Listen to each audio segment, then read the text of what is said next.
Good evening, everyone. Hi. So, welcome to our community forum on voluntary assisted dying. I'm Paul Clark, the senior minister here at Redcliffe Uniting Church. And on behalf of our church community, I want to thank you for coming to this very important event and just to say welcome. Before we proceed any further, I'm going to actually ask Cody, one of our members, to bring an acknowledgement of country. Good evening, everyone. I'm Cody, and my surname is Cody, which is the Auslan language that we use for the deaf and hard of hearing. And that's because I go out to the community and I speak, and it's a bit like the super ad, so that's what my surname is. I'll acknowledge the first nature of the land where we gather, pay our respects past, present, future, and emerging. We give thanks to God for our beautiful land, sea, trees, and we give thanks for the story sharing, our culture, and celebrating. We give thanks. Thank you. Amen. Thanks, Cody. So as a church, we have a vision to be at the heart of the peninsula and to be actively engaged in the life of the community and to see what we believe have a positive impact on our community. That's the church, and that the church and the community hub might empower the community on important issues like tonight. So tonight is actually part of us trying to live out this community hub vision. So I just want to go through a bit of how is tonight going to work. Here we go. So we have 4 experts in the field who are going to lead our discussion tonight, and they're going to answer your questions around the proposed legislation to legalise voluntary assisted dying, which is just about to go towards our Queensland Parliament. Now we could debate the assisted dying issue, but it's this legislation that will become law. So our focus tonight is actually trying to get into that legislation, because I've been reading Facebook posts saying, you know, surely you're not against this, and you're going, well, no, I'm not against that, but is that what the law actually allows us to do? So we want to try and dig down into what is the law actually saying. Does this legislation do enough to protect the vulnerable while giving the distressed a way to end their torment? Or is that simply impossible or untenable? So each panellist is going to have 4 minutes to give an opening address, and depending how the time goes, we'll then dive into the legislation a bit more to see, well, where are its strengths and weaknesses? And then we're going to ask your questions. And so the way that we're going to do that is we need you to text your questions to Tim, who you just saw, and he's going to sort out the wheat from the chaff, or work out what are the trends that are coming, and he's going to bring back the questions from that. And then after we've had the Q&A, we're going to have closing statements from each of our panellists, which gives them a chance to say, well, this is the thing I want you to walk away with, to remember. And I'm going to encourage polite applause. So if you think a speaker makes a good point, polite applause. We don't need boos and cheers and things like this. And because for me, I don't want this to be about winning and losing. This is about real people's lives. It's about our loved ones who might feel so vulnerable that they are looking for release, or they might feel so vulnerable that they want protection.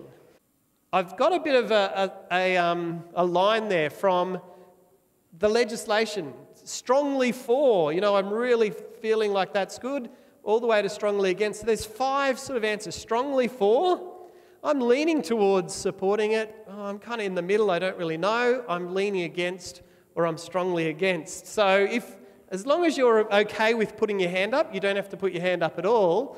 It'll probably, I don't know, it might help us as a crowd to kind of go, oh, okay, where are we feeling? So people who are strongly for, does anyone want to put their hands up and say, yep, that's me? Oh, we've got a good number. Those who are leaning towards, only a few. Those who are middling, making up their mind, trying to understand it? Excellent. Those leaning against? Okay.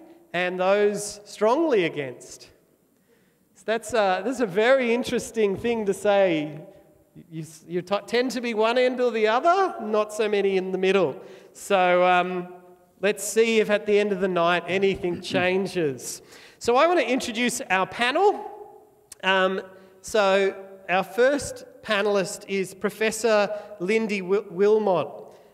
She's part of the Australian Centre for Health Law Research in the School of Law at Queensland University of Technology. She is a specialist in end-of-life decision-making and guardianship law. And as I understand it, with her colleague, she co-authored with Professor Ben White the foundations of what has become the VAD legislation. We really are blessed to have her with us tonight, because she will be helping us to understand, well, what exactly is in the legislation. Not that she can go through the whole lot, but you know, here are some broad strokes so that you can see what's in there. So that's Professor Lindy. We've also got Rev Dr Adam McIntosh. And Adam works for the largest aged care provider in Queensland, which is Uniting Care. He's the Associate Director of Mission there, overseeing pastoral care, which includes all the chaplains. He authored the Uniting Church's response to the VAD legislation after a wide consultation across the church's hospitals and the church's aged care homes. And he's actually a member here at RUC, so we're very blessed to have him and here tonight. Thank you, Adam. Dr. Sue Colen is a general practitioner of many years, a senior medical officer with a strong history in palliative care. She's a strong advocate for the elderly and dying, and are well respected by her peers. She is currently a member of RUC, but I believe just is moving on Wednesday. So a bit sad that she's heading away. And Kerri-Anne Dooley is a registered nurse and sessional academic at ACU who's worked in palliative care as a clinician, educator and researcher. She is a former Vice President of Palliative Care Queensland, helped to establish Hummingbird House, Queensland's only children's hospice, pioneered the Moreton Bay Dementia Alliance, and is the founding director of My Care Enterprises, who provide in-home palliative care, aged and disability care, and she's been a member here at RUC for many years as well. So we're very blessed to have some high-quality people in the audience. And look at that, I'm 1 minute ahead.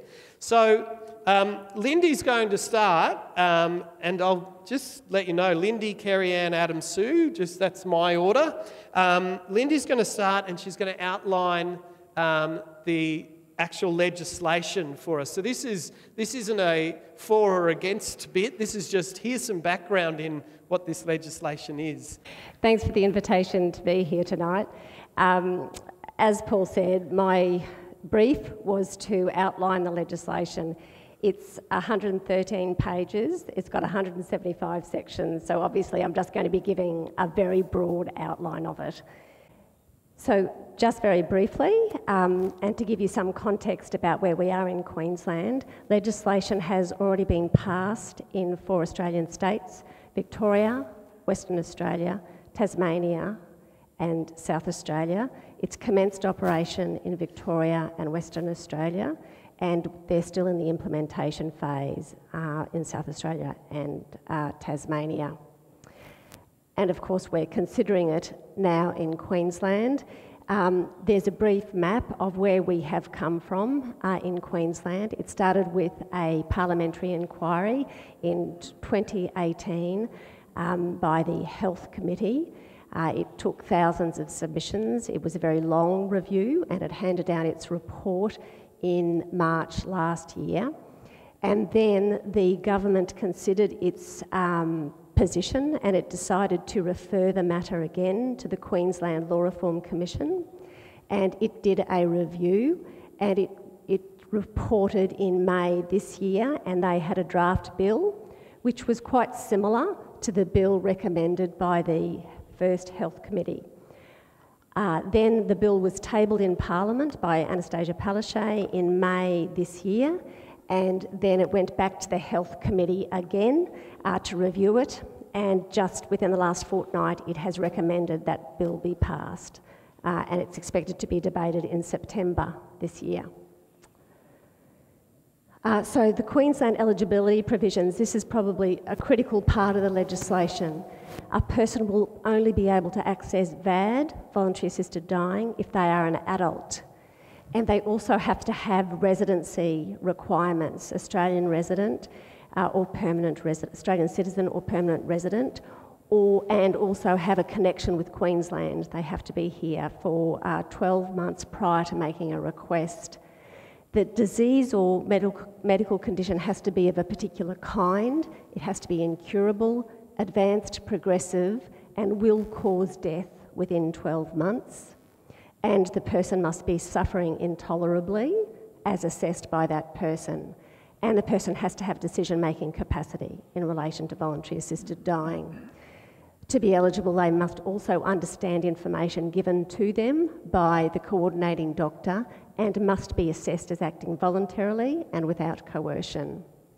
I'm not going to go through this slide, it's very busy and I've got not much time, but I wanted to emphasise that the process is quite involved.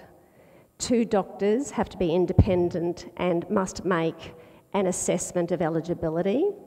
Then there has to be a number of requests by the person seeking voluntary assisted dying, and there must be 9 days between the first and the last request. Then there must be an administration decision, then there must be a prescription for the substance, and then there's more process depending on whether there's a self-administration or practitioner administration. In terms of oversight and safeguards, the proposal is to establish a voluntary assisted dying review board which has overall oversight of each voluntary assisted dying decision, and there's also reporting obligations to Parliament. And also throughout the process of assessment, there must be reports made by the coordinating doctor to the board. There are also safeguards embedded in the process that I've just mentioned, but there's also specific offences created. QCAT, the Queensland Civil Administrative Tribunal, is able to review certain decisions. There are restrictions about what conversations health professionals can initiate. I've mentioned the mandated delay, and there's also mandatory training of health professionals who want to be involved in the process. There are conscientious objection provisions for individual health practitioners, and there's also provisions which govern institutions, and we may be talking about that more tonight. Concluding thoughts, this bill is a relatively conservative bill when you consider all of the bills internationally. It has some changes to the Victorian bill, which was first enacted some years ago. It's addressing some of the challenges that has arisen through the Victorian bill. If the bill is passed, it's likely to commence at the beginning of 2023, and if the bill is passed, it's important to monitor its operation in practice.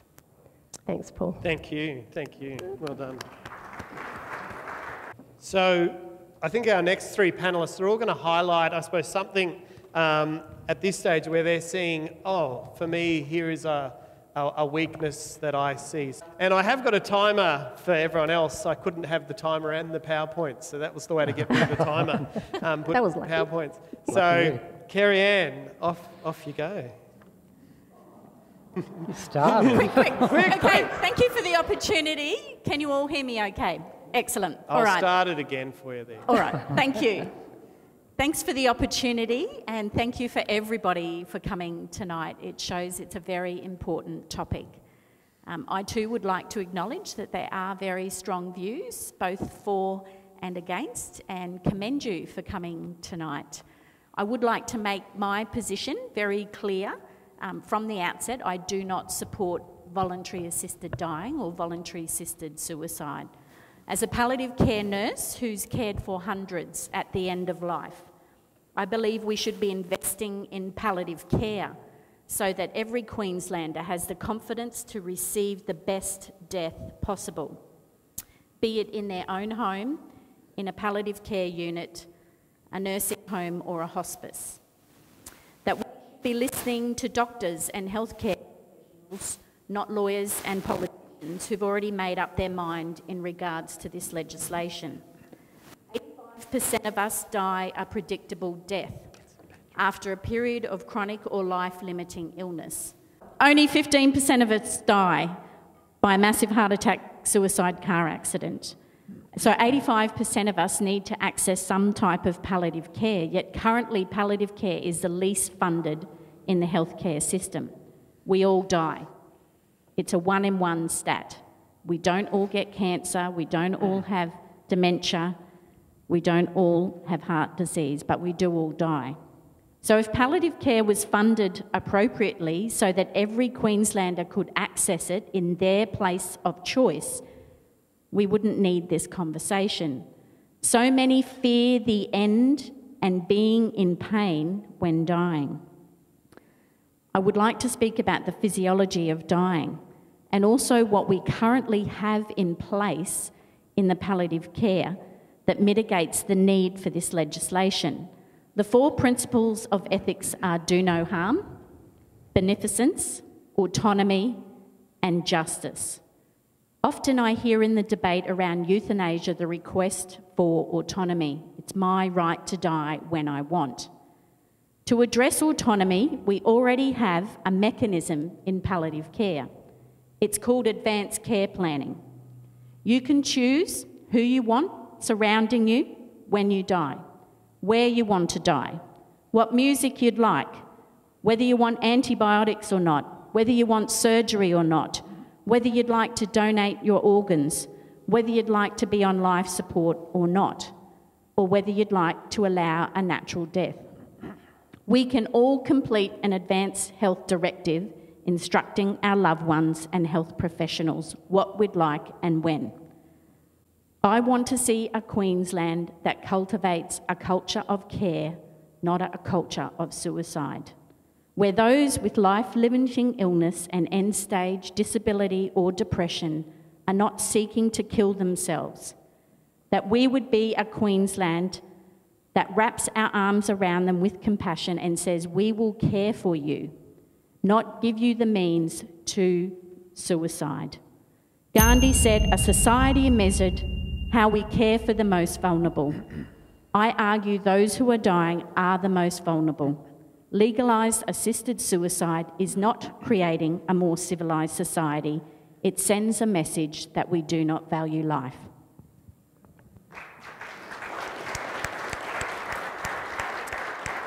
So Adam is going to speak from a different position in terms of as a part of a bigger organisation and the impact. So thank you, Adam, and start the clock whenever.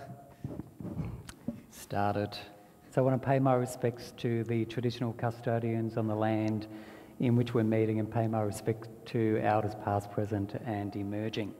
So I will focus on a theological perspective on VAD and the importance of the social witness of the Church in a democratic and pluralistic society.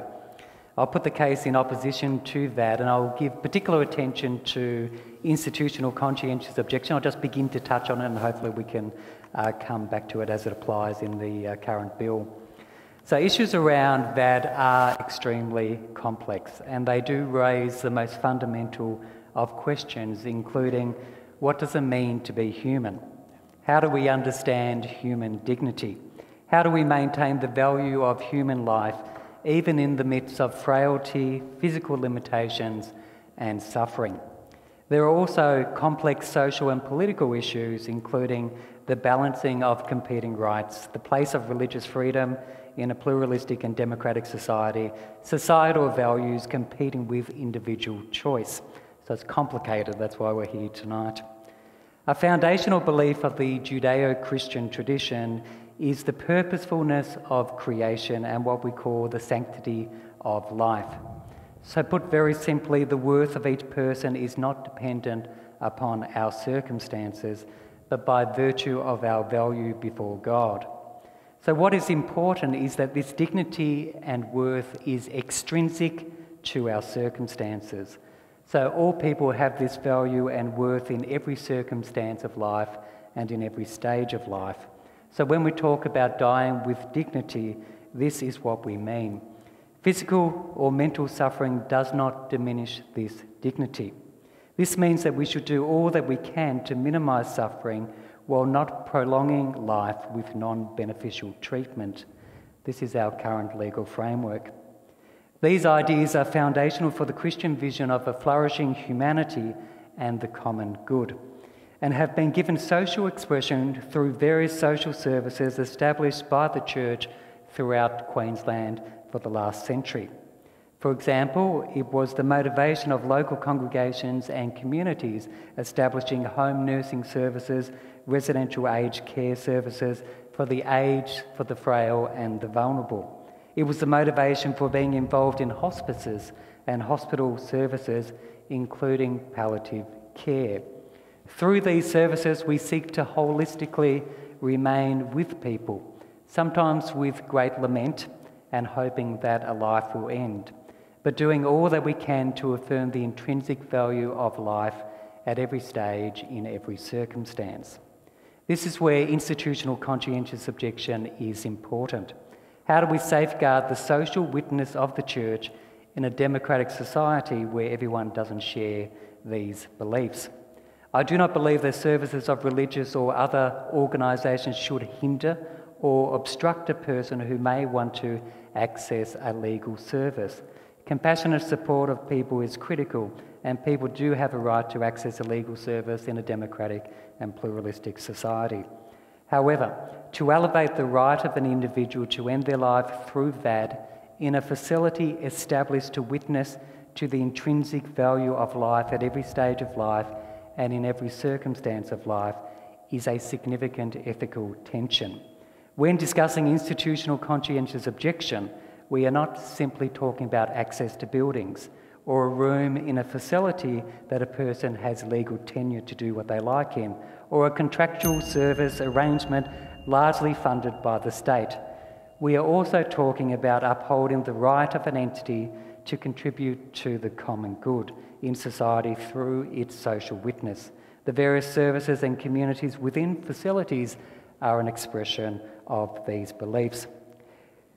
I'll stop there. Thank you. I'm going to have to... Thank you, Adam. Sue is going to do something a little bit different. I want you to come with me now to the outpatient department at Redcliffe Hospital. And I'm the palliative care doctor, and I'm going to welcome Mr. Williams as my first patient this morning. So come and have a seat, and thank you for coming. So your haematologist, Dr. Smith, has referred you to the palliative care clinic this morning. If you're like most of the patients who come for their first appointment, you're actually probably feeling pretty anxious right now that you've been sent to a palliative care clinic. Is that how you're feeling? Yes, it is. My haematologist tells me that there's no further treatment for the disease that I have, and he's referred me to you, and I do feel a bit anxious about that. So that must have been quite a shock to hear that there wasn't any further treatment that he was willing to give you. Does that mean that my death is imminent?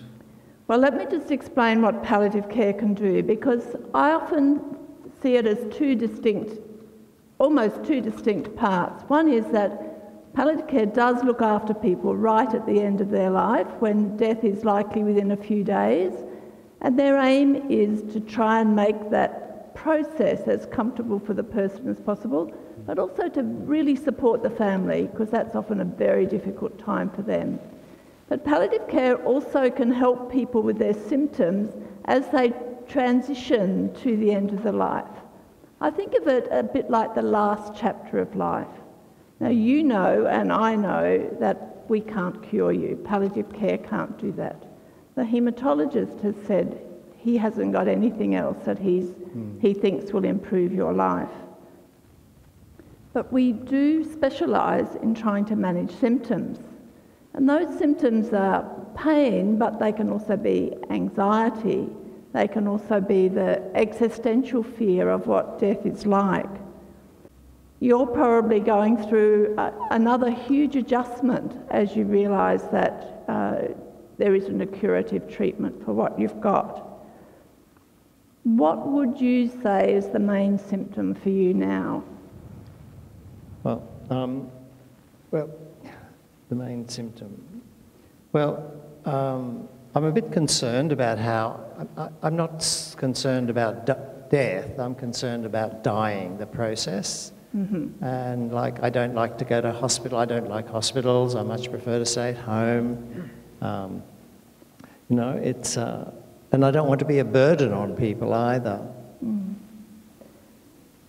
Well, I can tell you you're probably pretty normal in the way you're approaching this, because uncertainty can breed anxiety. That happens to, that's a well-known fact.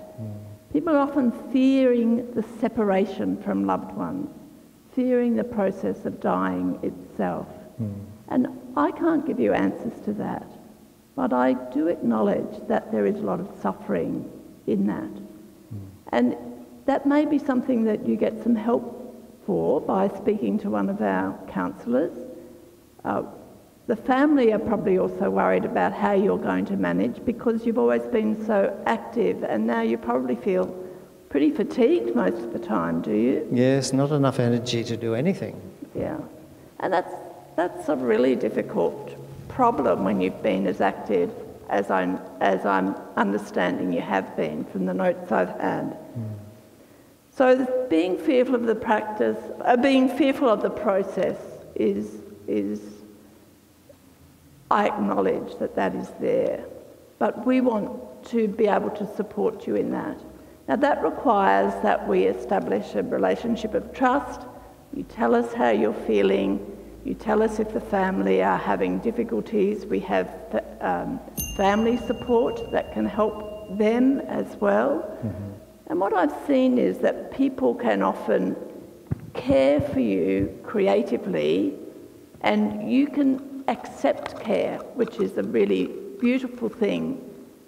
It takes a change, but that's what adjustment is. So thank you. A very quick, Queensland Health would be proud of me for a 4-minute consultation.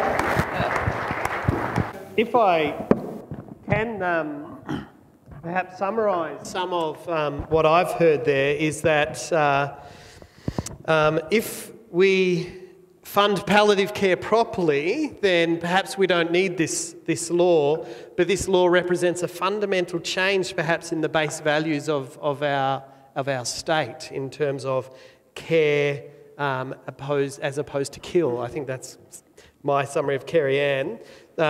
Adam was talking about the institutional conscientious objection. The church has been at the forefront of actually being in the caring industry, and they have a set of values that they want to uphold.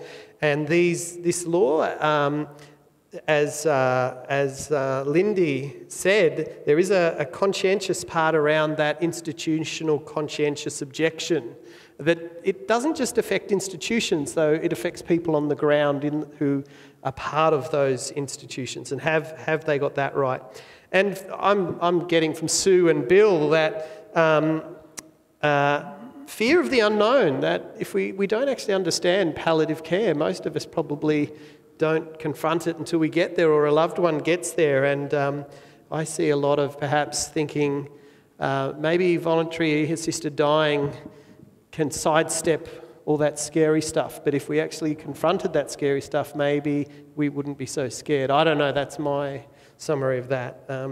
So what we're going to do is, and I'm going to let you go last, Lindy, on this one, because as someone who knows the legislation, as you hear, you might actually say, okay, this is what I'm hearing, and this would be my response to some of that. So I'm going to start with Kerri-Anne, Adam, Sue and Lindy. And so this one, so where do you see strengths and or weaknesses in the proposed legislation? You've only got 2 minutes.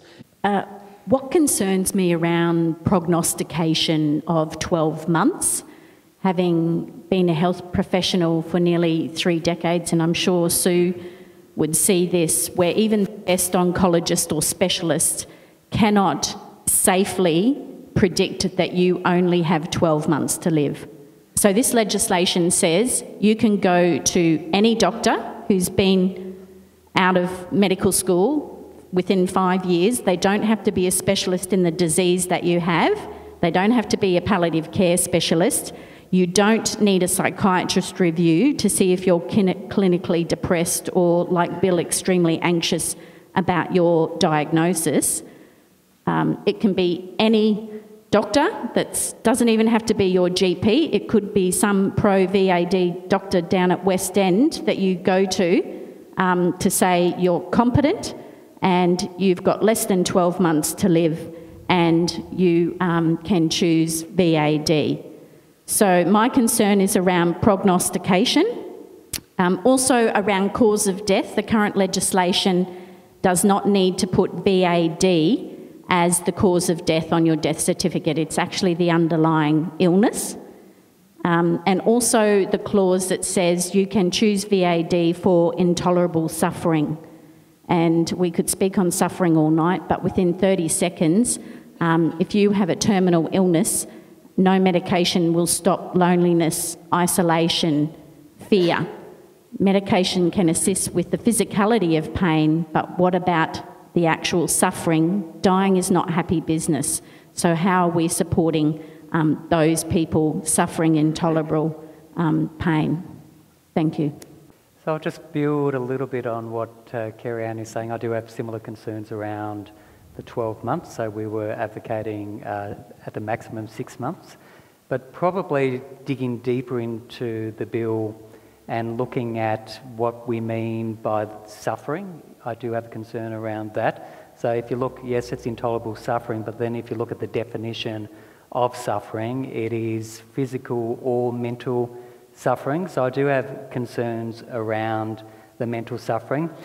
To me, it raises the fundamental question of what is the purpose of the bill? Is it there for exceptional circumstances, really trying to deal with physical suffering? Are we going to seek to limit it to that? Or is it sort of a broad range, an option around end-of-life care? Where we're sitting with that? So I do have concerns around the idea of mental suffering. I know the legislation does rule out mental illness, so that's quite clear. So I'm not arguing anything around that particular element of it. But mental suffering, what do we mean by that? I get a sense, and this would be interesting to hear Lindy talk about this, I get a sense that it's talking about existential suffering, feelings of hopelessness, fear, maybe a sense of being a burden, and other experiences that are part of end-of-life care. And to me, as a society, are we saying that is a reason to end our life? That's a serious issue that I think we need to explore. Finally, around institutional conscientious objection, I think the legislation is great in breaking up the different stages of the process and differentiating between permanent and non-permanent resident. We might go into more detail around that, but the ethical objection, I think, that is a serious concern that needs to be heard is around the administration, the ending of a life of a person, and that individuals do have a right to end their life in a facility if they are a permanent resident, and even if they're a non-permanent resident, if it's not reasonable to move them, despite the entity's conscientious objection. I think every other stage of the process is okay, it balances the right, but the ending of the life stage of it, I think really goes too far around institutional conscientious objection. Thank you, Adam. Thank you. And Sue? So I think the bill is the strength, if you like, the proponents of the law are seeking to address a desire of individuals for control when death will occur. If COVID has shown me anything, it's that we do not have ultimate control of our lives. The coronavirus has impacted us all. We have been rendered constrained in a huge number of ways, and it has inflicted suffering on all of us in a variety of ways. As a doctor, your underlying premise as a doctor is first, do no harm, and certainly it's not about causing a death. And I think that's where palliative care and voluntary assisted dying are hugely different. The intent in palliative care is to alleviate symptoms using whatever means we have, but to the extent that it's the least, the intent is not to kill the person, and that's where I find the difference. It's very It's a very great difference with VAD because the doctors are required to either administer a lethal injection or to prescribe a lethal injection which the patient will take. It's a completely different scenario to me as a medical professional. And I think there's going to be moral injury to the nurses and other people who are involved in the process, because again, their premise for care is for care. And palliative care, and in some instances it's called palliative and supportive care. And so it's very much about addressing any existential problem that the patient has, if possible. Thank you, Sue. Well done. You packed a lot into that. So I'm almost want to give Lindy a bit more time. Just in terms of you've had a lot, and yeah, your response to how you think the law, are these legitimate concerns? Are there ways that you think, oh no, that might be overstating it? So I don't know. I'm going to give 4 minutes to Lindy. Gee, everyone can chase me at the end. Thanks, Paul. I should have been taking better notes. Sorry. I didn't know that was my role. Told you. I thought I just had it open 2 minutes. But anyway, I did want to say that my role here tonight, and I was invited here to provide information about the Queensland Bill. I'm an academic and I research, and I've researched this area for a very long time. I'm not here as an advocate. My role here tonight is not to support the bill. So I just wanted to make that clear. That said, I am on the public record as thinking it is possible to pass legislation that is safe. That's what my research tells me. And I also do support the enactment of legislation, and that's informed by my values as well as the evidence that I have gleaned from research and some research that I have undertaken. I think Kerri-Anne's point at the beginning about what values are important to her and being transparent about those values is excellent, and I think that's what we all should be. We should all be transparent about what is driving our views. And it could be a combination of values and evidence, and I'm happy to talk more about that during the Q&A. I've got an overall comment about the bill. From my research, and I've seen a lot of different models internationally and within Australia, I think it is a sensible and measured bill that will provide choice for terminally ill patients while operating safely, including protecting the vulnerable in our community. I think the health committees, the two health committees and the Queensland Law Reform Commission have done an excellent job in reviewing evidence, taking evidence and submissions and speaking to members in the community as well as professionals. In terms of comparing this bill to the Victorian Bill Act, which was passed in 2017, there's now been some research about the Victorian operation, how it's been operating in practice, and I think there are some improvements in Victoria. The eligibility requirement is that a person must be within 6 months of death, but in neurodegenerative illnesses, it's 12 months. Under the Queensland Bill, as Kerri-Anne mentioned, it's 12 months, regardless of the disease, and I think that's a more principled approach. It didn't make sense to me to have different periods depending on what the disease is, so I think that makes sense. I think in Victoria they have a permit system, so after that big process that I mentioned in Victoria, they also have to apply to the Secretary of the Department of Health for a permit. I think that that is an added burden on patients and family for no demonstrable increase in the safeguards and protections, so I think it's a good thing that we don't have that. And I'm also pleased, and I'm happy to have a chat more with Adam, that they are regulating institutional objection, because from what we can glean, and it's not particularly scientific, it's just media reports, in Victoria there are different practices there in terms of a patient in a health facility and residents in residential aged care facilities that are faith-based, whether or not they get access to VAD. And I think that there is some uncertainty and some confusion. So I do think it's best to have that in legislation to avoid that uncertainty and confusion, though we might have different views about how they should operate. So thank you, Paul. No, thank you, you've done well. So there's some researched or considered responses to some of those concerns. And you might still say, well, those concerns are there, or you might say, oh, maybe not. Now, how's Tim going?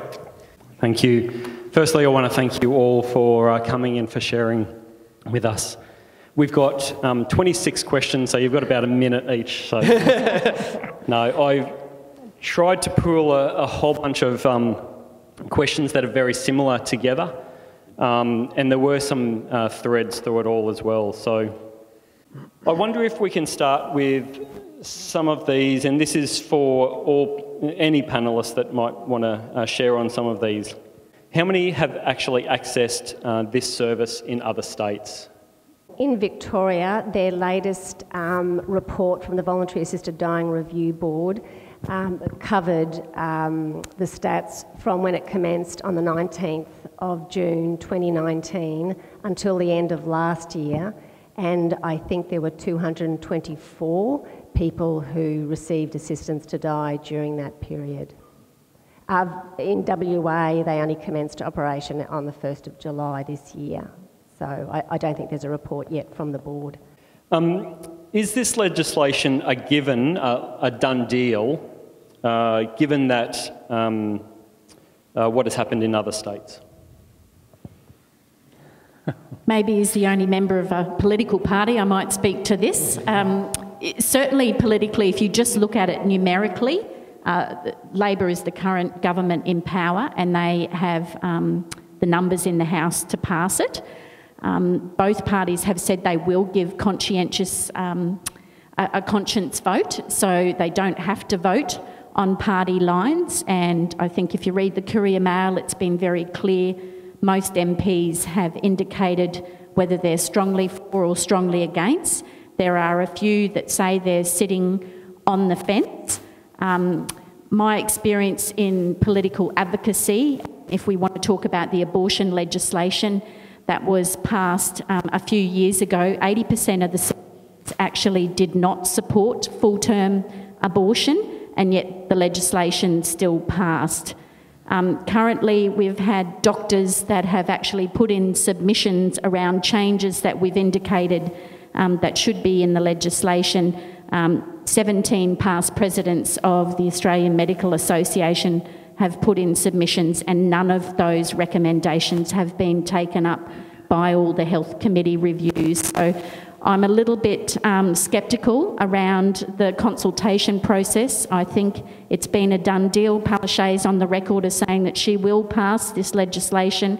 So even though we ask you to contact your MPs, there's a lot riding on this actually passing. Can I just make a comment? Of the last committee that put the recommendation, there were 3 members for and 3 against, and the chair had a casting vote, which was why the recommendation was for.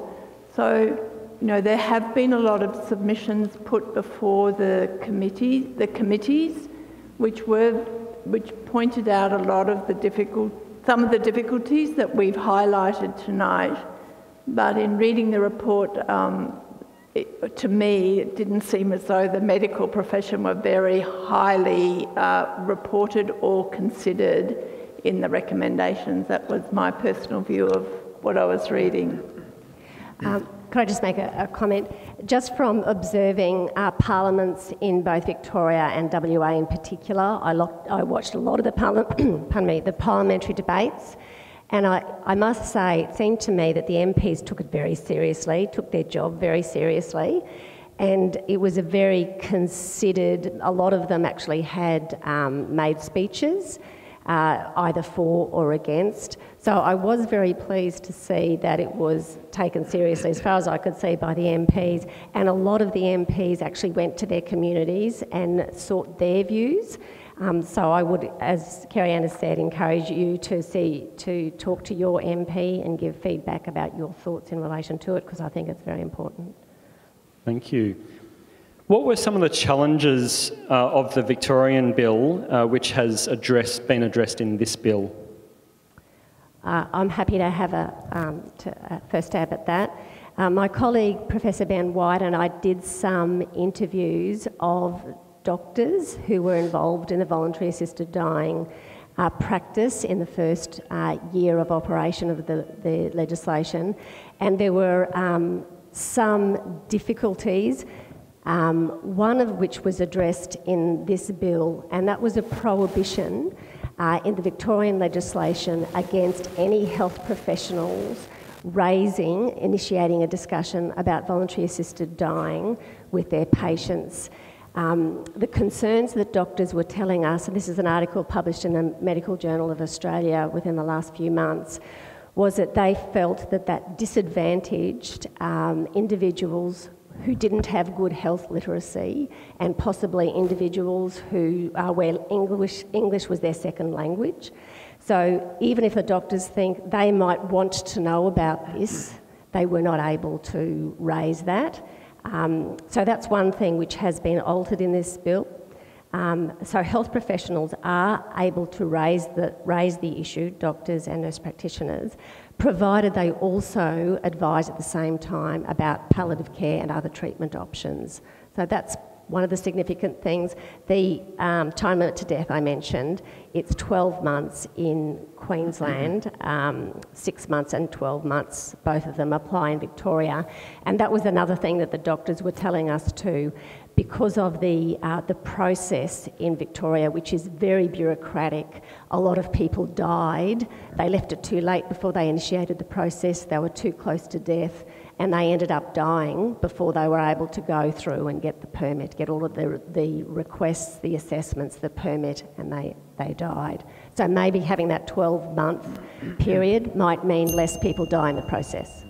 Thank you. Can I just make a comment? As a clinician, I think the process, wherever it happens, is going to be quite difficult. And I think that takes away from people's time to actually think, what's the legacy I'm wanting to leave? Or how am I going to organise this period of time that I have left? How can I build into my family? How can I educate my wife about the finances, or whatever it is? But if they're taking up the time to, have I got this permission, where do we go to next? To me, that as a clinician, I just see people's time and energy is often quite compromised anyway, and to have that process that they're trying to do in the meantime. Many years ago, I watched a video of it in the Netherlands, and this poor man, to me, it was just, when will I do this? Will I take it this week? Oh no, maybe I'll take it next week. And to me, it was just going to eat away at the quality of the time that they didn't know how long they were going to have anyway, as we know. Should this be put to the public in a referendum, for example, with for and against, pros and cons? Anyone? Can I answer that? In the submissions, the public put in a lot of submissions, and it was all about, much of it was about individual stories of the distress around somebody's death. And I think there was often then a confusion when I read through those submissions. Death is such a profound event. It's a sacred moment in my book. And people are going to grieve however that death occurs. And the people writing in with their submissions about the terrible things they'd seen, I think, one, they didn't understand what death looked like, as Kerri-Anne alluded to. And there are some aspects of death that aren't always dignified, just like birthing isn't dignified. I think there was also they were a bit confused. They were grieving, and so they were blaming the nature of the death on what they were then feeling. So I think without the public being much, much more aware of what death looks like, so death literacy, I don't think a referendum would have been a good option. I wouldn't mind having a go at that one. And I think I might have to disagree with you on this one, Sue. In fact, that's actually what happened in New Zealand. What the Parliament did was that they passed legislation, and then at the next general election, there was also a referendum. Do you think that that legislation that has been passed should come into operation? So I'm sure a lot of people here would remember when there was a referendum about whether we should be a republic or not, and it was overwhelming no, because no one knew what they were really voting for and what model it was.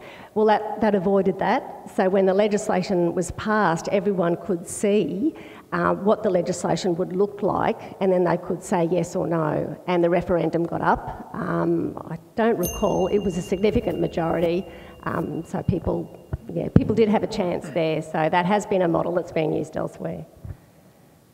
I believe this is a comment with a question following. I believe we are dying longer, not living longer. How long is palliative care supposed to help? I'll speak briefly, Sue, and then you might want to address it. There are 5 stages of palliative care.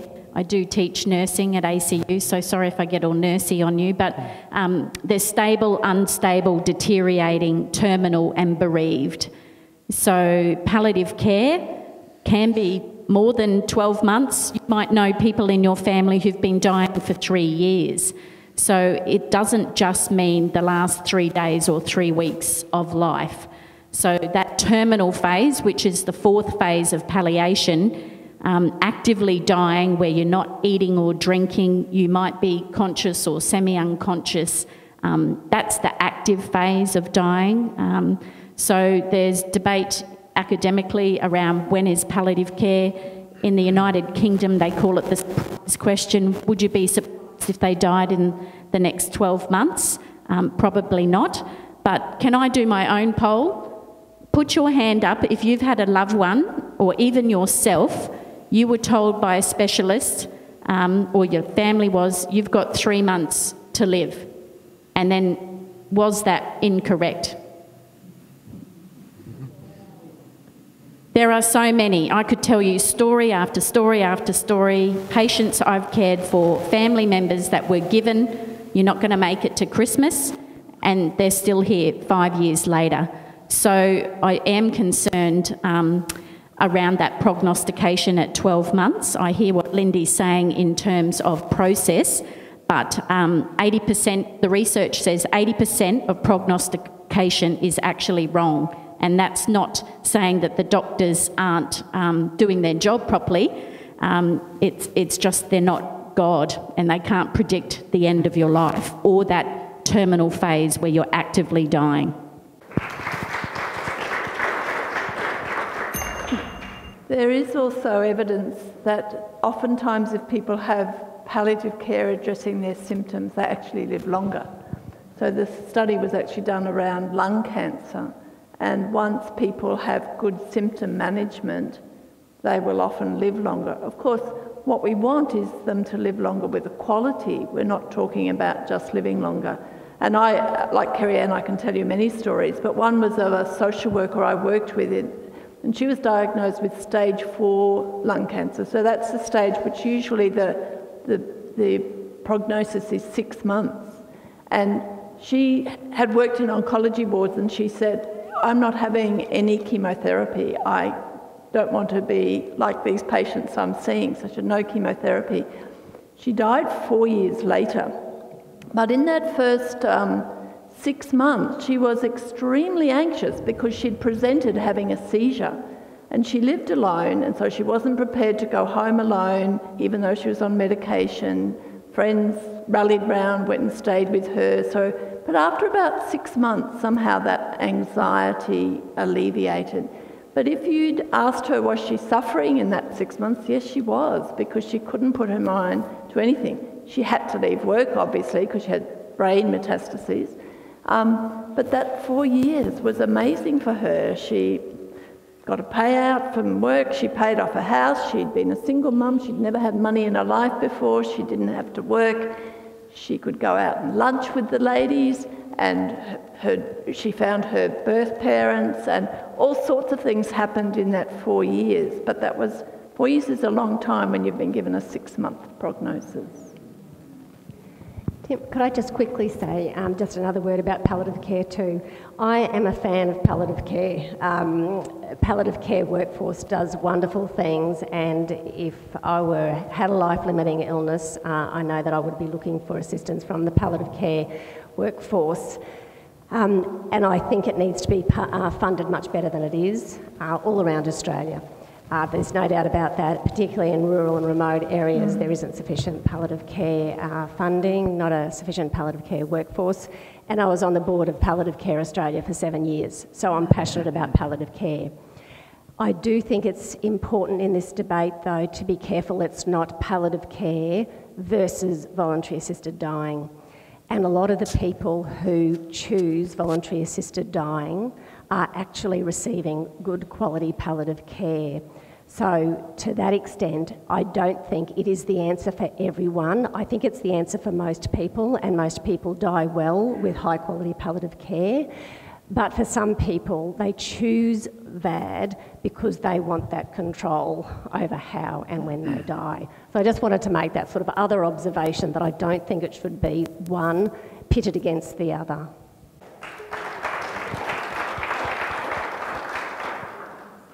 So there was a question around increase in funding for palliative care. Won't there be the danger of eventual loosening of VAD, as it's actually less expensive than caring for people? If the question is it likely that voluntary assisted dying legislation will change and the eligibility provisions will be expanded, I think that the chance of that is very remote. It's a very controversial topic, as you know, and there is not a lot of change in the legislation that has been enacted internationally. So Belgium and Netherlands, there has been some change in Belgium. Over the last 5 years, I think they opened it up to minors who had decision-making capacity. Oregon has had the legislation enacted for more than 20 years, and I think that there has been a change over the recent 2 years, and that was in relation to the mandatory delay period, but not in relation to the eligibility provisions. So there's no evidence that there's an appetite to expand eligibility provisions in VAD legislation internationally. Except in Canada, it has changed substantially. Well, that's a more complicated legal discussion, because that legislation in Canada was brought around by a constitutional challenge to the legislation, and at the time the legislation was held to be constitutionally invalid in part because it restricted it. Sorry, I know this is very legalistic. It was restricted narrower than the Supreme Court of Canada said it should be in terms of the alteration of the criminal code. They are reviewing, they're having 3 reviews of the law there in relation to whether it should be available to people with a solely mental illness, also for children, and there's one other review that escapes me. But there are reviews, it hasn't been altered in those ways yet. In Canada is that the majority choose to have doctor administration of the medication, rather than in Oregon it's purely the patient has to be able to take the medication, so they have to be able to swallow. In Canada it started off with more people opting for oral ingestion of the medication, but it very quickly moved to, I think it's over 90%.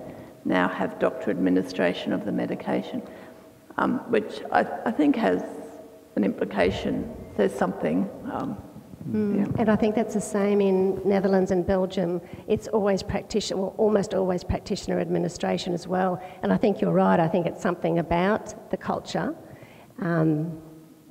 Yeah, so maybe people are too sick to swallow, and that can be a problem.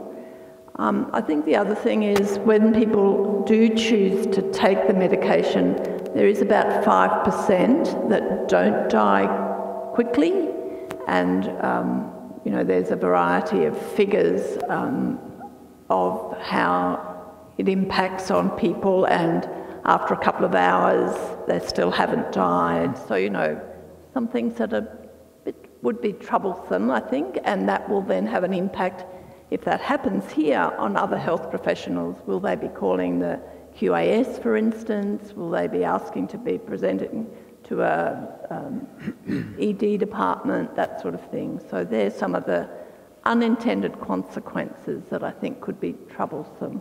And it will be interesting to monitor, that's a good point, it will be interesting to monitor that in Victoria, because I think there has been a small number of cases in the US where that has occurred.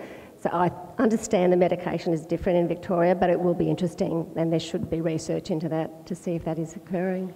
Just on that point, I'll be interested for Lindy around, in the current bill, there is no requirement for a witness for self-administration. So if that issue, something goes wrong, where are the safeguards around that? I did raise this at the parliamentary hearing. They were surprised, but nothing ended up happening around it. So can you sort of, is that your understanding of what happens in Victoria? So we're talking about self-administration.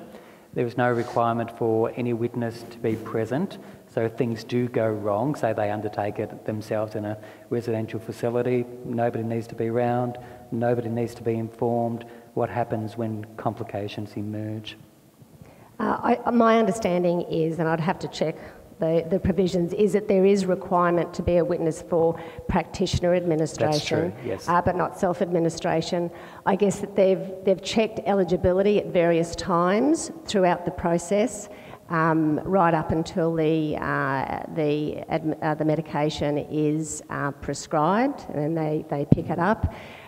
So there are safeguards, but at the time, I suppose there has, and as I hear, I'm not here to defend the legislation, the safeguards have been met, the medication has been delivered. The pharmacist if this is what happens in Victoria, talks to the patient about the medication, and then it's left in a locked box for the patient who may or may not decide to self-administer. Yeah, I think it's a risky element. Just in terms of the palliative care, my sense this is a really important issue. I think it's what are the criteria in order for somebody to make a choice and to make a decision, and for me to have valid palliative care options is really critical. And I think it's an issue around our regional areas and our remote areas where access to palliative care is very limited in many areas. As we did our consultation in the regional areas, this was one of the most significant issues. So people were concerned to have access to quality palliative care in order to make a fair choice around voluntary assisted dying. Within the legislation, can anyone speak to where the protection and where does the burden of proof fall in practice for dismissing medical practitioners who refuse to participate in VAD? I can kick it off, and then my colleagues can take over, to say that in all of the legislation there is a protection for conscientious objection. So health professionals don't have to be involved in the provision of VAD if that's against their conscience. I am not an employment lawyer, so I can't speak to whether or not it seems to me that if a person was dismissed because of their conscientious objection, that there would be grounds for... Sorry? They couldn't be, no. No, I wouldn't have thought that they could be dismissed for that. I'm not aware of any case, but I'm no expert. I'm not sure if the others want to comment. Yep. My understanding is that there are reports in Victoria where a employee who is conscientiously object has felt very ostracised or isolated, and in a lot of, on a ward, people work in teams and trying to work around who would be able to be involved in this and who wouldn't, I think would create dissidence in the ward, in a ward. Would you agree, Kerri-Anne? So I think, there are practical implications in that sense when somebody... And for me as a practitioner, if I am a conscientious objector, my understanding is in this law, I need to be prepared to refer to somebody who would be able to provide information. Yep. And for me is that am I then complicit with it, and so I think that's an area that's a bit of a grey area. Oh, Adam might be able to speak to this more clearly because I am not a lawyer, but my understanding is that there's also a clause in the legislation that if you are seen to coerce somebody out of VAD, then it's actually a jailable offence for 7 years. 7 years. So my concern is that somebody like Sue, who's a palliative care consultant, has Bill come and says, you know, I'm very anxious, what about VAD? Can you talk me through that? Sue says, well, I'm a conscientious objector, I can refer you, but have you considered palliative care? Bill could then go and report Sue and say that she tried to coerce him out of VAD. Now, this has actually been tested in legislation in Victoria, not for VAD, but for abortion, where a doctor who did not support abortion referred his client and he was reported and nearly lost his medical registration because it was perceived as coercion. The same as a reverend, Paul Clark could be chatting to somebody at home very anxious about dying, talks about VAD. Paul says, have you accessed palliative care? Have you thought about palliative care? Again, they could perceive that Paul is trying to coerce them out of VAD because he's discussing palliative care and report him. So that part of the legislation concerns me greatly. Adam? It is an interesting one, and I'll be interested in Lindy's comment about it, but it's... So reading the Queensland Law Reform Commission report, so the clause is around induce or revoke, so the or revoke part is probably a significant one. So what does it mean to revoke a decision around voluntary assisted dying to continue to live, essentially is what you're saying. And there is a 7-year penalty. If you read the report, comprehensive report, there is no submission that has the word or revoke on it, and it just seems to appear out of nowhere. I'm not sure if it was in your original draft that you put together or not, but I'm interested where it actually came from and the consequences, and quite a severe penalty, 7 years imprisonment, where in a lot of the cases there's no penalty at all. So it is an interesting one to reflect on. I've got the provision here, and it says, if you're interested, it's section 141, and you're both correct, a person must not dishonestly or by coercion induce another person to make or revoke a request for access to voluntary assisted dying. Maximum penalty is 7 years imprisonment. Look, I'd just make a couple of comments about that. I don't think that we would be suggesting any dishonest or coercive conduct, and this is a criminal provision, so that is taken very seriously. And I would be very surprised if someone was having a discussion about the various options that are available to them. I hear you've decided to have voluntary assisted dying. Can I talk to you about other things? Unless they're actually coercing them into making a different decision, that is not a criminal offence, and I don't think that's what that conduct would constitute. It's criminal. That's criminal conduct we're talking about. So I know that there's been an argument about that. It wasn't part of our bill. We didn't draft the offences, no. But I hear the argument, but I don't think that there would be prosecutions in relation to that. Just on the coercive, because the definition is quite interesting. So it also includes a power dynamic, so potentially capturing a power relationship and power imbalance. So any type of counselling, spiritual guide could be perceived as a potential power imbalance, therefore coercion. So that underlies part of the worry. Hear what you're saying about dishonesty. I think that's a high bar, but there's a little bit of concern there. My understanding is in Victoria they didn't allow doctors to initiate the discussion because they felt there was a power imbalance between the doctor and the patient, so that if the doctor brought it up, the patient might perceive that's what the doctor was suggesting that happened. But that provision isn't here in the legislation. And so I think that does put quite an onus on the doctor. in the method that they bring it up. And, you know, we might think that all doctors are very good communicators, but I'm sure you know from your personal experience that they're not. And so particularly, I think for some of our, in the Indigenous, I know, find this not feel as though they wouldn't go there in this debate, and I think a lot of other language groups would be the same thing. Trying to understand the nuance of the legislation would be quite difficult, and if the doctor is suggesting it, maybe that's what I should. And you know, I know from experience, even amongst family members, if I was to, you know, in the least say, have you, you know, do you really think you should have this treatment? They would be very quick to pick up on, are you saying I shouldn't do any more, that my life's not worth living anymore? So that doctor-patient relationship is a very tricky one in terms of power. Thank you. We have run out of time and we need to honour the time for people that have travelled and everything. Just wanted to capture a whole bunch of other points, and we might try and get some responses and get it out to everyone that's registered.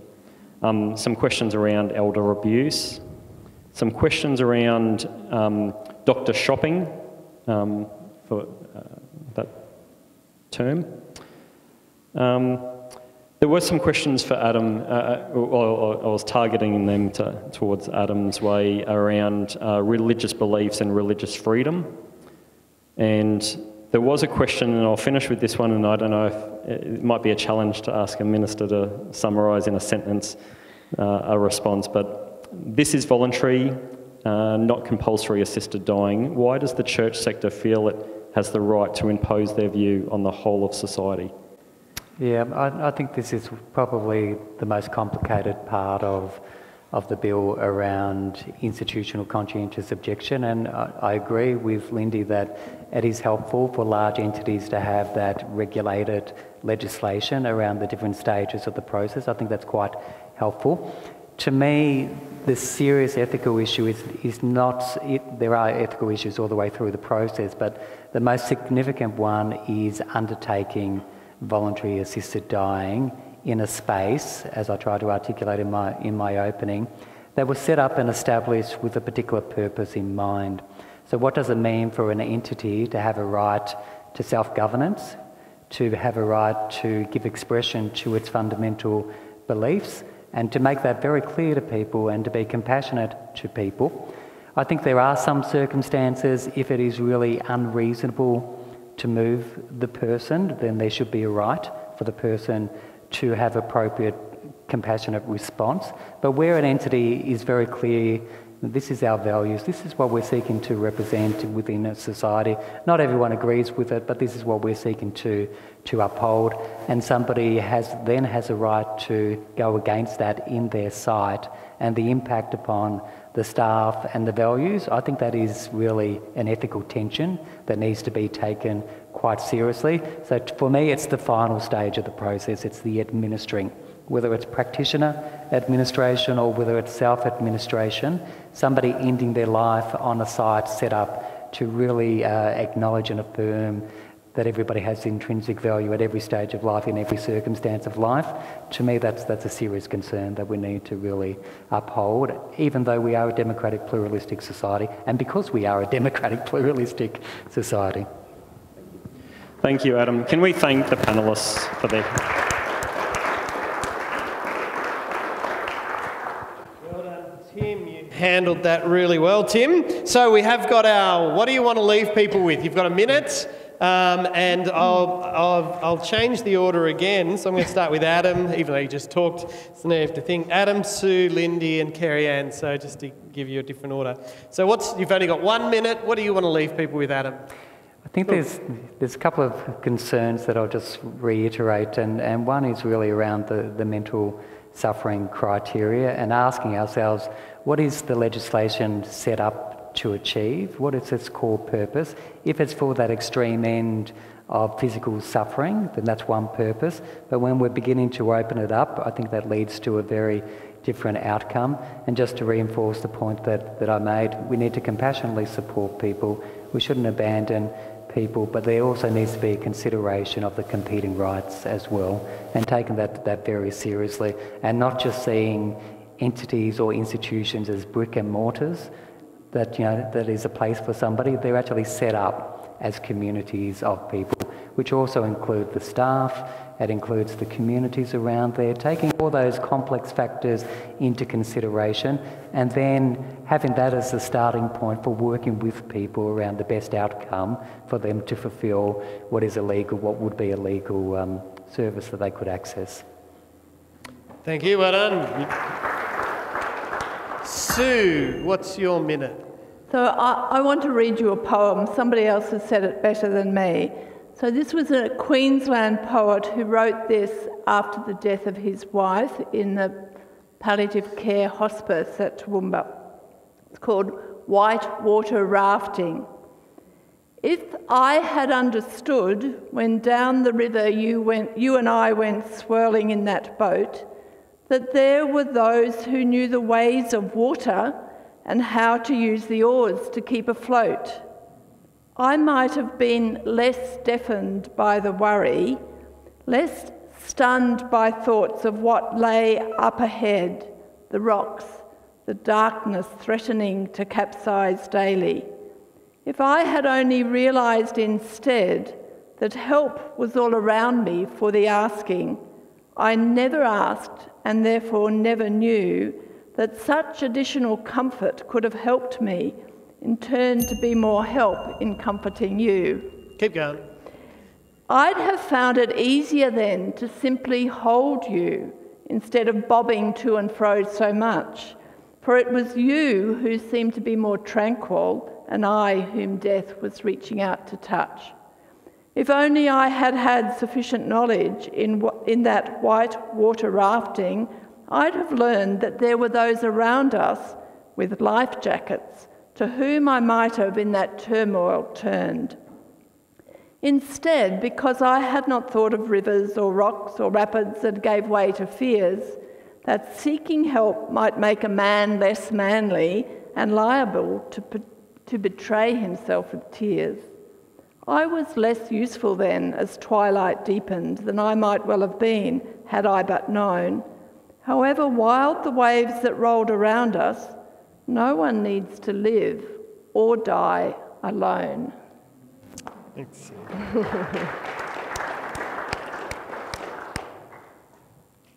Lindy, your 1 minute. That's a hard one to follow. As an academic, I just want to leave with a discussion about the importance to follow the evidence. During this debate, and I'm sure in Parliament we'll hear misinformation. I've seen a lot of that in the Courier Mail, I've got to say. They've got a very strong view, anti-VAD. There's a lot of misinformation, though, on both sides of the debates. So make sure that you interrogate the evidence that you hear. In academic circles, we say that there's a pyramid of evidence. Up at the top here, our peer-reviewed work, systematic peer-reviewed work, so they look at all of the peer-reviewed evidence published in the top quality journals. And sometimes that work is tested in the courts to interrogate them, to make sure that they are correct. This happened in Canada. That's reliable evidence. At the bottom of this pyramid is media reports, anecdotes, and just case studies that you hear. Be careful of those. They're not always accurate. So interrogate your evidence. Thank you. Thank you. And Kerri-Anne, what's your minute? A call to action. If you feel strongly about this, you probably have less than 2 weeks to contact your local Member of Parliament. It's not a referendum, so your Member of Parliament, wherever you live, has the vote on the floor for this legislation. So I would urge you strongly, if you have not already, send them an email, put it in writing. If you ring, it goes through their electorate office and it may not get there. They do actually have to report on numbers that they've received, both for and against. That may not impact on their decision, but for those that are particularly swing voters, and there still are a few, I urge you to put your views in writing. Thank you, thank you. Well, we've done, now what? So Kerri-Anne's kind of told that for me. Now what? You can still write to your MP and you can still influence things. And I think even making sure you are educated rather than feared about what the legislation will do, won't do, so that, yeah, you can go, okay, I know what this is. I've got some thank yous because these guys have been, they didn't just show up and talk off the top of their head. They've been putting in a lot of thought, especially when I've said you've got 3 minutes to talk on this or 2 minutes. So a lot of them have had to sit down and, how do I get my 20 minutes down to 3 minutes? So we want to thank you, all of you. So let's give Lindy a round of applause. She's come the furthest. Thank you, Paul. And my answer to the question, why does the church get involved in this? Why does the church get involved in this? The church actually has a mandate to speak up for those who can't speak. So it's not about, I think, forcing what the church wants on the world, but it is actually saying, how do we speak for those who can't speak? And we know from royal commissions that things go wrong, that we have disability royal commissions, we have the ageing royal commission. As good as our laws are, we don't always follow them. And so as a church, that's part of our mandate. So thank you very much.